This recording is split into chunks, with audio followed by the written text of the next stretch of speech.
respect at all, you know. They always made me take the family picture, and that way I wouldn't be in it. My old man, he didn't help either, kept taking me to the zoo. He said he was hoping my real parents would claim me. It's the same thing today. I don't get no respect from anyone. The Strategy Memo this week is coming to you from Palos Verdes, California, outside of Los Angeles. I'm right here on the Pacific Coast at the Wayfarers Chapel, designed by Lloyd Wright, and the cornerstone was laid by my grandfather in 1949. Here, 60 years later, I'm on the board of directors for a visit. And our theme for this week is about getting respect in the work that you do. And it comes from Mexico City. Let's read the question. I am accountable to a high-powered boss to complete projects that are considered important. However, the office where I work is usually operating in crisis mode where only urgent projects get prioritized.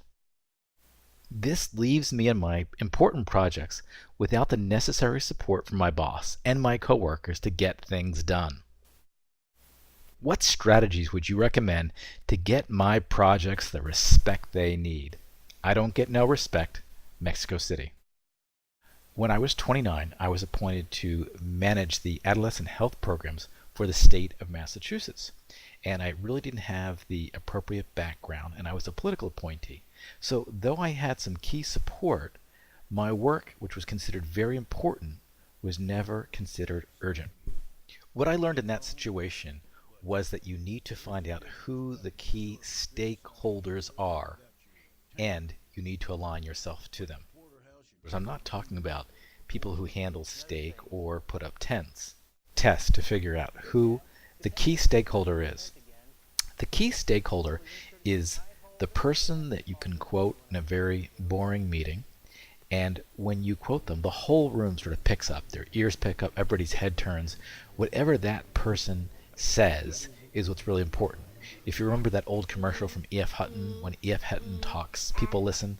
Stakeholders are the person or people that bureaucracies listen to.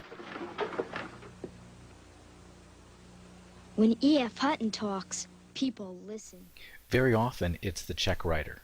For example, I do a lot of work in the nonprofit world, and though you'd think it might be the community they serve that would be getting all the attention, when a donor or a board member speaks out, nonprofits listen. That's the key stakeholder.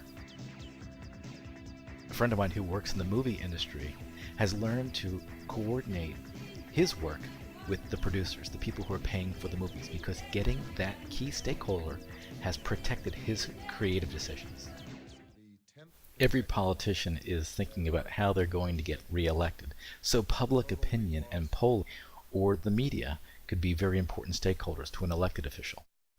In my case, in Massachusetts, I went out and did site visits to the health centers around the state, aligning myself with some key stakeholders, both the recipients of our services and the healthcare providers.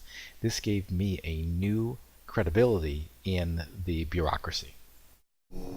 In my case, combining my connections with the governor's office with my knowledge of what the healthcare providers needed, plus the feedback I had from the adolescents in the state, I had combined three stakeholders that gave me credibility within the bureaucracy, changing my work from important to urgent.